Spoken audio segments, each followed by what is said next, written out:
الحمد للہ وکفا وسلام علی عبادہ الذین اصطفیٰ اما بعد۔ اللہ تعالیٰ نے انسان کو جتنے بھی علوم عنایت فرمائے ہیں، کوئی علم ایسا نہیں ہے جو بیکار ہو۔ ہر علم کے اپنے فوائد بھی ہیں اور ہر علم کے اپنے نقصانات بھی ہیں۔ یہ علوم اللہ نے انسانوں کو ودیعت کیے ہیں اور یہ تحقیق بڑھتی چلی جا رہی ہے۔ امراض نئے سے نئے پیدا ہو رہے ہیں اور علاج بھی نئے سے نئے نکل رہے ہیں۔ ایک وقت تھا جب زکام، نزلہ، کھانسی یہ چیزیں ہوتی تھیں، اور اب ایک وقت ہے کہ امراض ایسے آ گئے کہ ڈاکٹرز بھی اس کا علاج نہیں کر پاتے، اور دنیا کے ہر علم اور شعبے کا حال یہی ہے۔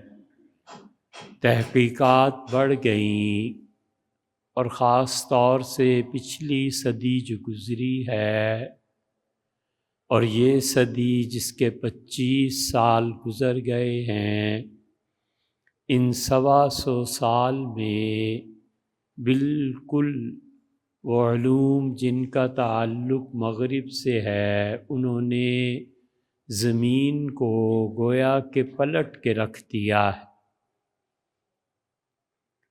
زمانے کے علم میں کتنی ترقی ہوئی، مکان اس میں کتنی ترقی ہوئی، تہذیب کتنی بدلی، اور بالکل اسی طرح مشرقی علوم میں بھی انقلاب آیا۔ وہ کتابیں جن کے نام سنتے تھے اور دیکھنے کے لیے عمر بھر نہیں ملتی تھیں، اب آپ کی ایک کلک پر ہیں۔ بڑے بڑے مشکل مسائل جن میں مفتی ہفتوں اور مہینوں الجھے رہتے تھے، اب آپ انٹرنیٹ پہ دیکھتے ہیں، اور یہ اتنی زیادہ وسعت معلومات ہے کہ بسا اوقات انسان اس سارے جنگل کو گھوم کے واپس آتا ہے، اور سوائے اس کے کہ کچھ معلومات اپنی قوت حافظہ کی بنیاد پہ دماغ میں رکھ لے، باقی سب ادھر ادھر چلا جاتا ہے۔ اس سارے جنگل میں کتنے پھل کھانے کے قابل ہیں، کتنے پھلوں کا تعلق میری صحت سے ہے، ایک عقل مند انسان یہ ضرور سوچتا ہے۔ ایک مولوی صاحب کبھی کمپیوٹر کی ریسرچ میں نہیں جائیں گے، اس لیے کہ انہیں پتہ ہے کہ مجھے اس کمپیوٹر کی الف با بھی پتہ نہیں، اے بی سی بھی پتہ نہیں، اب اس کمپیوٹر کو میں نے کیا کرنا ہے۔ تو اپنے بچوں کو کہتا ہے کہ بیٹے آپ اس میں سے یہ چیز مجھے بتا دیں۔ ایک ڈاکٹر ہے اور وہ کبھی بھی الیکٹرانکس کے شعبے میں اپنا دن رات صرف نہیں کرتا۔ وہ کہتا ہے میرا اس سے اب کیا تعلق ہے، میں نے اسپیشلائزیشن کی ہے میڈیسن میں، سرجری میں، فلاں میں، تو مجھے اس میں کیا گھسنا۔ بالکل اسی طرح آپ لوگ جو تشریف لاتے ہیں یہاں، کبھی بھی سیاست کا ذکر نہیں ہوتا، اور ہم جان بوجھ کے اس کو اوائڈ کرتے ہیں، کیونکہ سیاست میں عین ممکن ہے، بلکہ ہوگا ایسے کہ سننے والے جو آتے ہیں وہ اپنی ذہانت کی بنا پر سیاسی تدبیرات کو ہم سے بہت اور کہیں زیادہ سمجھتے ہیں۔ کبھی بھی ایسے مذہبی اختلافات جو امت کو توڑنے والے ہیں اس کا ذکر نہیں ہوتا، اس لیے کہ آپ کا موضوع نہیں۔ اور بڑے بڑے موضوعات فلسفے کے، تصوف کے، علم کلام کے، فقہ کے، مثنوی کے، حضرت مجدد رحمۃ اللہ علیہ اور شاہ ولی اللہ صاحب رحمۃ اللہ علیہ ان کا تذکرہ بھی ہوتا ہے کہ آپ میں یہ اعتماد پیدا ہو کہ اس امت کا پاسٹ، اس کا ماضی کتنا رچ ہے، کتنے بڑے بڑے لوگ آئے۔ مگر سوچیں ہم تو عملی زندگی میں ایک زکوٰۃ ہے، اور وہ بھی ہر آدمی پہ فرض نہیں ہوتی۔ ہر آدمی اس قابل نہیں ہوتا کہ زکوٰۃ ادا کرے، کیونکہ اتنے معاشی وسائل نہیں ہیں۔ یہ ایک مستقل مسئلہ ہے، اور عام طور پہ شعبان اور رمضان 2 مہینوں میں یہ پیش آتا ہے۔ سوالات بھی بہت، جواب بھی بہت، مباحث بھی بہت، لیکن سال میں 1 مرتبہ اور بس۔ روزے وہ زکوٰۃ سے بھی زیادہ آسان ہے۔ 1 مرتبہ سال میں آیا کہ روزہ ہوا نہیں ہوا، وقت کون سا ہے، وقت کون سا نہیں ہے، اور عمومی طور پر مسلمان الحمدللہ ان مسائل کو خود سے بھی جانتے ہیں۔ 1-2-4% ہوں گے جو لوگوں کو نہیں معلوم ہوں گے، لیکن عمومی طور پہ رمضان بھی ایسے ہی گزرتا ہے، اور ایک بڑی تعداد ایسی بھی ہے جو رمضان میں کسی شرعی، عقلی یا کسی بھی صورت روزہ نہیں رکھ سکتی، تو وہ بھی الگ ہے۔ حج ہے، وہ تو عمر میں 1 مرتبہ کرنا ہے، اور وہ حج بھی اس وقت جب استطاعت ہو، اور اب تو اکثر لوگوں کی استطاعت سے حج باہر ہو گیا۔ حلال کا مال 10 لاکھ 20 لاکھ کون جمع کرے، کہاں سے اتنے پیسے آئیں اور وہ حج کرے؟ ایک لے دے کے نماز رہ جاتی ہے، جو ہمیں اصولاً ساری زندگی پڑھنی ہے، اور ڈیلی 1 بار بھی نہیں 5 مرتبہ پڑھنی ہے۔ اور اگر نماز نہ آتی ہو اور نماز پڑھنے کا طریقہ معلوم ہو مگر سنت کے مطابق نہ ہو، تو یہ بڑے خسارے اور بہت زیادہ نقصان کی بات ہے۔ ہمیں کبھی سمجھ نہیں آتی کہ اس منبر پہ بیٹھ کے حج کے دنوں میں یہاں حج کے مسائل بیان ہو رہے ہیں۔ بھی آپ کو کیا لینا ہے؟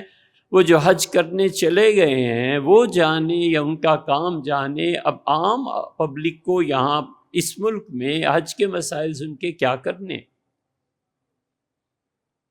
نماز ایسی چیز ہے جو ہمیں سیکھنی بھی چاہیے اور سکھانی بھی چاہیے۔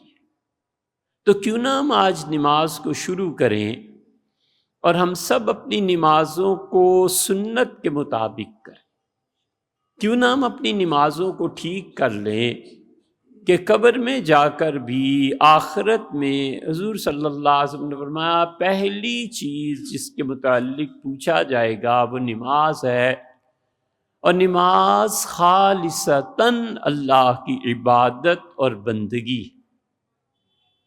اور یہ یاد رکھنا چاہیے کہ جہاں بات عبادات کی آ جاتی ہے، عبادتیں جتنی بھی ہیں، معاملات نہیں، جیسے زکوٰۃ ہے، جیسے پیسے کا لین دین ہے، نکاح طلاق وغیرہ، وہ نہیں، صرف خالص جو اللہ کی عبادت ہے، یہ عبادتیں اکثر اپنی ادائیگی میں عقل سے بالا چیزیں۔ اب ایک آدمی کہتا ہے کہ رکوع ہے اور اس کو کرنے سے یہ فائدہ ہے، وضو میں گردن پہ اگر پانی لگے گا تو بلڈ پریشر کم ہو جائے گی. یار آپ بالکل آپ اس کی جو مرضی حکمتیں بیان کریں، آپ کی مرضی، مگر اصل میں یہ عبادت ایسی چیز ہے جو ہر آدمی کے سمجھ میں آتی بھی نہیں، کسی حد تک عقل چلتی ہے پھر ختم. ایک بچہ پوچھتا ہے کہ سجدے 2 کیوں اور رکوع 1 کیوں؟ بیلنس رکھتے نا، 2 رکوع کر دیتے، 1 سجدہ کر دیتے. یہ کیا رکوع 1 مرتبہ اور سجدہ 2 مرتبہ؟ اب جتنی مرضی عقل لڑا لو، حقیقت میں اس سوال کا کوئی جواب نہیں سوائے اس کے کہ بیٹے یہ عبادت ہے، اللہ نے اپنی بندگی ایسے ہی سکھائی ہے. بس اللہ نے کہا ہے یہ میری بندگی کی علامت ہے. اس لیے سب سے زیادہ ضروری جو سیکھنے کی چیز ہے بچپن ہی سے، وہ اللہ کی عبادت، اور عبادت میں بھی نماز ہے. اور اس جگہ کا تقاضا بھی یہی ہے کہ یہ بات کی جائے اور ہم سب لوگ اپنی نمازوں پہ غور کریں، اس کی تعلیم حاصل کریں. اور یہ پرانے حضرات ایسے ہی کرتے. سیدنا عمر رضی اللہ عنہ جیسا آدمی جس کے متعلق رسول اللہ صلی اللہ علیہ وسلم نے فرمایا کہ اگر میرے بعد نبوت کسی کو ملتی تو انہیں مل جاتی، اور اس شان کا آدمی کہ آپ نے فرمایا رات میں نے خواب میں دیکھا فرشتے آئے اور انہوں نے مجھے دودھ پلایا، اتنا دودھ، اتنا اصرار کہ میں پیتا رہا حتیٰ کہ دودھ کی تری میرے ناخنوں میں آ گئی. اور میں نے فرشتوں سے کہا کہ بس کرو، اب اس سے زیادہ مجھے میں طاقت نہیں ہے. تو جو دودھ بچ گیا تھا وہ میں نے عمر تمہیں دے دیا تھا.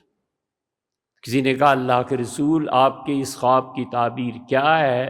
تو آپ نے فرمایا بھئی دودھ پلانا تو علم ہے، اور نبوت کے علوم میں سے اس کا مطلب یہ ہوا کہ سیدنا عمر رضی اللہ عنہ کو حصہ ملا. اتنی فتوحات ہوئیں، یہ ہوا وہ ہوا، مگر کبھی یہ سنا ہے کہ اپنی خلافت کے دور میں منبر پہ بیٹھ کے کھڑے ہو کے وہ لوگوں کو نماز سکھاتے تھے، کہتے تھے ایسے پڑھو، یہ التحیات للہ والصلوات والطیبات المبارکات.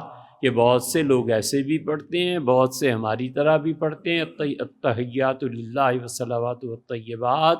یہ سیدنا عمر رضی اللہ عنہ موطا میں آتا ہے، منبر پر بیٹھتے تھے، جمعے کے دن لوگوں کو یہ سکھاتے تھے، اور بسا اوقات کسی سے پوچھتے بھی تھے کہ نماز سنا. ابن بطوطہ نے اپنے سفر نامے میں لکھا ہے، وہ کہتا ہے تغلق کے دور میں جب میں ہندوستان آیا تو میں نے پولیس والوں کو دیکھا اور میں بہت خوش ہوا. اور تغلق اتنا سخت تھا کہ اس نے آرڈر جاری کیا.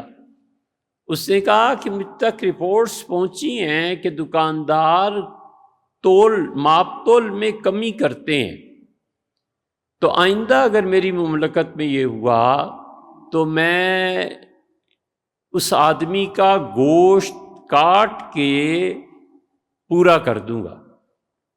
جب اسے اطمینان ہوا کہ پورے ملک میں یہ پیغام پہنچ گیا تو وہ ایک دن ایسے ہی نکلا. اتنی کثرت سے اس ہندوستان میں اتنی کثرت سے خدا رزق دیتا تھا کہ انڈے، مرغیاں، گندم یہ سب سمندر میں پھینکتے تھے.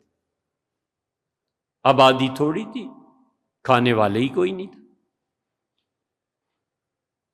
تو اس سے کہا آئندہ اگر میں نے سن لیا نا، اور پھر وہ ایک دن بھیس بدل کے، کون جانتا تھا کہ یہ تغلق ہے، چلا گیا. اس سے کوئی چیز خریدی، معلوم ہوا کہ 16 چھٹانک کی بجائے 14 اس نے دی ہے. اس سے کہا اچھی طرح یہ تول لو. اس نے کہا سیر پورا ہے جناب، یہ جو یہی ہے. اس سے پھر موقع دیا، آخر وہ دکاندار جھگڑنے لگا کہ جاؤ اب پورا ہو گیا. اس نے باہر جا کے اشارہ کیا اور حکیم اور جو فوج کے لوگ تھے آگے اس کی پنڈلی سے گوشت کاٹو.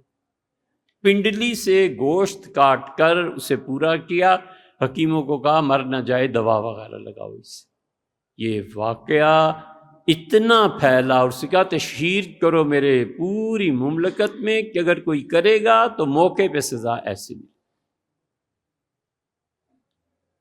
کہتے ہیں میں تغلق کی سلطنت سے حیران رہ گیا، اور سپاہی جو راستوں میں کھڑے ہوتے تھے ان کے میں نے پوچھا کہ تمہارا کیا کیا کام ہے؟ انہوں نے کہا لوگوں کو راستے بتانا، سچی گواہیاں دینا، اور لوگوں کو روک کے نماز کے مسائل پوچھنا اور نماز سننا۔ تو کہتا ہے پھر میں نے مشاہدہ کیا، کئی جگہوں پہ سپاہی روک لیتے تھے کسی عام شہری کو اور کہتے تھے نماز کے کتنے فرائض ہیں آپ سنائیں، اور جو نہیں سنا پاتا تھا پکڑتے تھے اور شہر میں مفتی یا جو بھی علماء تھے بھیج دیتے تھے، کہتے تھے حضرت سے تعلیم دے، اور یہ تعلیم کا نظام چلتا۔ اس لیے سلطنتیں ان کی بقا میں، اس کے رہنے میں اگر کوئی شخص آسمانی برکات کا اور عبادت کا منکر ہے تو وہ تو ایک الگ بات ہے، وہ تو دہریت ہوگی، کچھ ہوگا۔ لیکن ہم مسلمان اگر یہ مانتے ہیں کہ حکومتیں اور ملک اور یہ چیزیں اللہ کی طرف سے، اس میں بھی برکتیں بھی ہوتی ہیں، انتظام بھی ہوتا ہے، ساری چیزیں مل جل کے کام چلاتی ہیں، تو جب لوگ خدا کی عبادت نہیں کریں گے اور ایسی نازک عبادت نماز کو چھوڑ دیں گے یا صحیح نہیں پڑھیں گے تو اس کی نحوست بھی آئی۔ یہ اتنی نازک چیز ہے کہ حضرت سعد رضی اللہ عنہ نے کہا کہ میں صبح کی نماز میں لیٹ ہو گیا،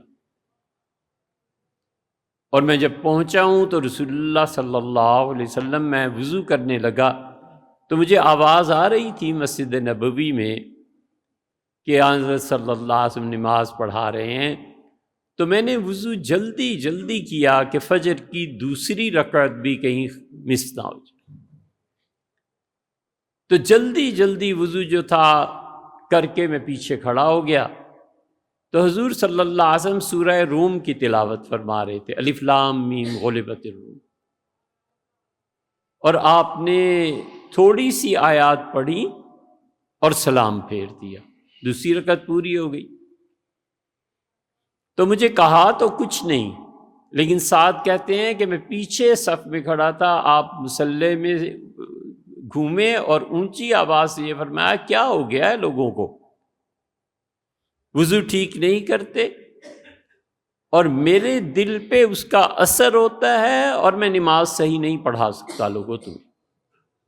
یہ اتنی نازک چیز ہے، اس لیے امام اگر متقی ہو، پرہیزگار ہو، تو اس کے پیچھے پڑھی گئی نماز اور عام آدمی کے پیچھے پڑھی گئی نماز، جس کا دل بیدار ہونا وہ جانتا ہے یار کتنا فرق ہے اس نماز میں اور اس نماز میں۔ اور اسی طرح جہاں متقی ہوں، پرہیزگار نمازی ہوں، نماز جانتے ہوں، امام سے پوچھو کہ حضرت کیا فرق پڑا فلاں کی جگہ نماز میں اور اس میں، اس سے کیوں نہ ہم نماز کو سیکھیں۔ رمضان آ رہا ہے، نماز پڑھنی ہے، پڑھنی تو ہے ہی، جتنی وہ سنت کے قریب تر ہوگی اتنا ہی اللہ کے ہاں قبولیت بھی ہوگی اور اتنا ہی عبادت اپنا وزن رکھتی ہے۔ اللہ کو معبود جاننا اور ماننا، اور جو نہیں مانتا عملاً یا عقیدتاً، دونوں میں بڑا فرق پڑ جاتا ہے۔ حضرت عمر رضی اللہ عنہ اپنی پوری خلافت کے دور میں سب سے زیادہ جس شہر سے تنگ آئے وہ کوفہ تھا۔ 1600 صحابہ رضی اللہ عنہ کوفہ گئے ہیں، یہ کوئی چھوٹی سی جگہ نہیں تھی، اتنا بڑا شہر، اور 1600 کے قریب صحابہ رضی اللہ عنہ یہاں تھے، لیکن خدا جانے وہاں کی آبادیوں کو کیا ہوا تھا، انہیں بس ایک چیز پتہ تھی کہ اعتراض کرو۔ یاد رکھو اللہ نے کچھ چیزوں کو کچھ چیزوں کے ساتھ جمع نہیں کیا، کبھی نہیں ہوتا۔ آگ اور پانی جمع نہیں ہوتے، یہ آسان سی مثال ہے نا۔ بالکل اسی طرح ذہانت اور محنت جمع نہیں ہوتی۔ بچہ ذہین ہو اور محنت کر جائے سوال ہی پیدا نہیں ہوتا۔ وہ تو امتحان سے ایک آدھ مہینہ پہلے کتابیں دیکھے گا، پاس ہو گیا، گریڈ مل گیا، نمبر مل گئے، بس چھٹی۔ اور ذہین آدمی اگر محنتی ہو جائے تو پھر امام رازی پیدا ہوں، پھر غزالی پیدا ہوں، پھر ابو علی سینا پیدا ہوں، یہ ذہانت اور محنت جمع نہیں ہوتی۔ حسن اور وفا جمع نہیں ہوتے۔ خوبصورت ہو اور وفادار بھی ہو، بڑا مشکل ہے، بڑا مشکل ہے۔ وہ کہتی ہے یہ رشتہ جوتے کی نوک پہ، اور شہر میں تھوڑے ہیں، چھوڑو اس رشتے کو، ماں کیا کرنا ہے اس کا۔ اسی طرح نفع اور مخالفت جمع نہیں ہوتی۔ جب جائیں ڈاکٹر تمہیں کیا آتا ہے، یہ مریض میں ٹھیک ہی نہیں ہو رہی، میں ٹھیک ہی نہیں ہو رہا، ڈاکٹر صاحب آپ نے کہاں پڑھا ہے، ڈاکٹر صاحب 2-3 مرتبہ، چوتھی مرتبہ کہتا ہے بی بی جس ڈاکٹر سے تسلی ہو وہاں چلی جائے، مریض کو کہتا ہے جاؤ یہاں سے۔ اس لیے مخالفت اور نفع جمع نہیں ہوتے، اور ہم زندگی کے ان بنیادی حقائق سے بے خبر۔ جس سے نفع اٹھانا ہے اس کی مخالفت نہیں کرتے۔ اس لیے جہاں سے قرض لینا ہو نا تو وہ شراب بھی پیے تو اسے کوئی برا نہیں کہتا، کہ پتہ ہے نا یار وقت پہ قرض مل جاتا ہے۔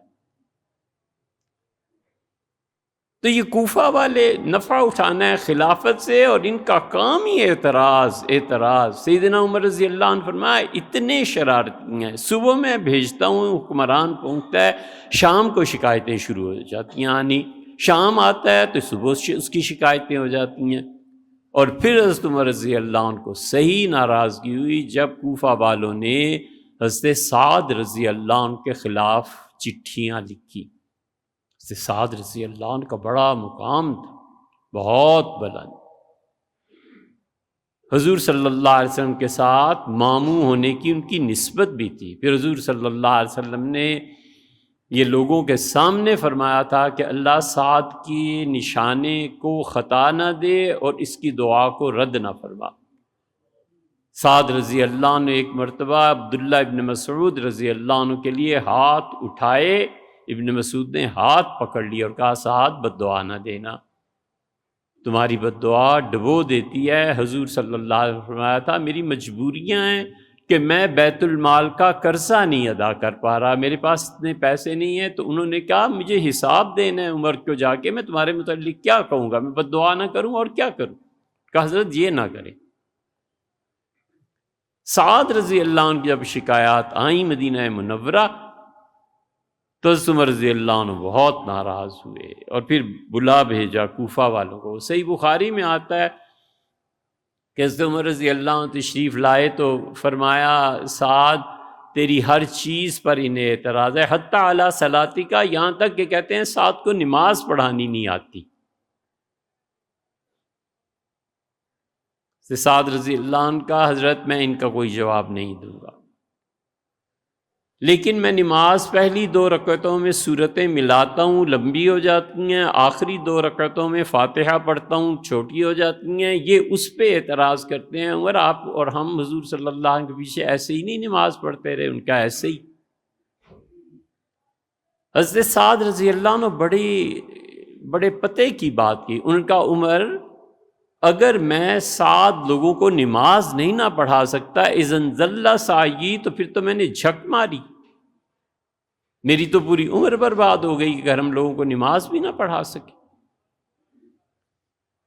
تو اس لیے کیوں نہ ہم نماز شروع کریں، چاہے 1 ماہ لگے 2 ماہ لگے، لیکن دھیرے دھیرے ہم آگے بڑھیں اور اپنی نمازوں کو سنت کے مطابق کریں۔ نماز کو 2 حصوں میں شریعت نے تقسیم کیا ہے۔ شریعت کہتی ہے کہ نماز کی کچھ شرائط ہیں اور کچھ فرائض، یہ دونوں کل ملا کر 13 بن جاتے ہیں۔ کچھ شرائط ہیں جن کے بغیر نماز ہوتی، کچھ فرائض ہیں جن کے بغیر اگرچہ نماز نہیں ہوتی مگر شریعت نے اس کے متعلق مسائل بتائے۔ کل 13 چیزیں وہ شرائط میں یہ ذکر کرتے ہیں کہ جسم کا پاک ہونا، وہ شرائط میں یہ ذکر کرتے ہیں دوسری شرط کہ تمام نجاستوں سے انسانی جسم کا، کپڑوں کا، ان چیزوں کا پاک ہونا، زمین کا پاک ہونا۔ وہ تیسری شرط یہ بتاتے ہیں کہ قبلے کی طرف چہرے کا کرنا۔ وہ چوتھی شرط یہ بتاتے ہیں کہ وقت کا داخل ہونا۔ پانچویں شرط یہ بتاتے ہیں کہ کسی بھی ایسی نجاست اور گندگی کے ساتھ تعلق نہ ہونا جو اصل میں نہیں، مثلاً خون اب انسانی جسم میں ہے، اس کا تو کوئی حکم نہیں ہے نا، لیکن اگر ایک آدمی جا رہا ہے، وہ کہتا ہے یہ خون ہے اور اس کو لیبارٹری میں دینا ہے، اور چھوٹا سا پیکٹ اس کی جیب میں پڑا ہوا ہے، کہتا ہے نماز پڑھ لوں، اس کی نماز نہیں ہوگی۔ وجہ اس کی یہ ہے کہ خون ناپاک ہے، اور ایک ناپاک چیز اس نے اپنے اختیار سے اپنی جیب میں رکھی ہوئی۔ یہ ساری شرائط ہیں۔ یہ وہ چیز ہے جو ابن بطوطہ کہتا ہے کہ سپاہی پوچھتے پھرتے تھے کہ نماز کے فرض کتنے ہیں اور شرائط کتنی۔ زمین کا پاک ہونا اب لوگوں کے لیے کنفیوژن ہے کہ جنازے میں جوتے اتاریں یا نہیں۔ اگر زمین پاک ہے اور آپ کا بوٹ بھی پاک ہے، اس کا تلوا پاک ہے، تو اس کے اوپر پاؤں ہے، بس ٹھیک ہے، ہو گئی نماز، اس میں کیا بحث ہے۔ حتیٰ کہ زمین ناپاک ہے اور کسی نماز پڑھنے والے نے اس پہ پلاسٹک بچھا دی، کچھ بچھا دیا، پاؤں کا تلوا جو چمڑے کا ہے اس کے اوپر آ گیا، اور وہ گندگی سرایت کر کے انسان کے پاؤں اس تک وہ گندگی نہیں پہنچتی، اس گندگی کے درمیان اور انسانی پاؤں کے درمیان کوئی نہ کوئی ایسی آڑ ہے جو نجاست کو وہاں تک نہیں پہنچنے دیتی، تو نماز ہو گئی، اب کیا کرنا ہے اور۔ اس لیے نیت ہے، نیت نماز کی کیسے کرنی ہے، یہ 6 شرائط ہیں جو نماز سے باہر ہیں، نماز کے بعد ہیں۔ نیت پہ اختلاف ہے، کچھ فقہا نے اسے نماز کا اندر کا حصہ قرار دیا ہے، کچھ نے باہر کا حصہ قرار دیا ہے۔ کیوں نہ ہم تعلیم حاصل کریں، کیوں نہ ہم علم حاصل کریں۔ حضور صلی اللہ علیہ وسلم نے فرمایا، حضرت ابو ہریرہ رضی اللہ عنہ نے اپنے پاس آنے والوں کی بہت خیر مقدم کیا اور انہوں نے بہت زیادہ ان کی تعظیم کی۔ بچے پڑھنے آئے تھے، علم کے اعتبار سے آپ بھی بچے، ہم بھی بچے، اور پھر انہوں نے کہا سنو بچوں، حضور صلی اللہ علیہ وسلم نے فرمایا تھا جب کوئی شخص گھر سے علم حاصل کرنے کی نیت سے نکلتا ہے تو اللہ کے فرشتے اپنے پر اس کے پاؤں تلے بچھا دیتے ہیں۔ ہم سب طالب علم ہی ہیں، ہم سب کو علم حاصل کرنے کی نیت، اور سب سے بڑا علم کا نفع اللہ کی خوشی کے بعد یہ ہے کہ طالب علم کو قبر کا عذاب نہیں ہوتا۔ اگر ہم سب علم حاصل کرنے کی نیت سے آتے رہیں، پڑھتے رہیں، سنتے رہیں، تو قبر کا عذاب ختم ہو جاتا ہے۔ تو اس لیے ہم نماز کو شروع کریں کہ نماز ہے کیا چیز۔ 6 اس کی شرطیں ہیں اور 7 اس کے فرائض ہیں، اور نیت جو ہے یہ شرط ہے یا فرض ہے، فقہا نے اپنی بحث علمی لکھی ہے، اس کی آپ کو ضرورت شاید نہیں ہوگی، تو اس لیے انشاءاللہ آج سے نماز کو جیسے کچھ مسائل ہو گئے تو اس کو لے کے چلیں گے رمضان میں بھی، حتیٰ کہ یہ موضوع پورا ہو۔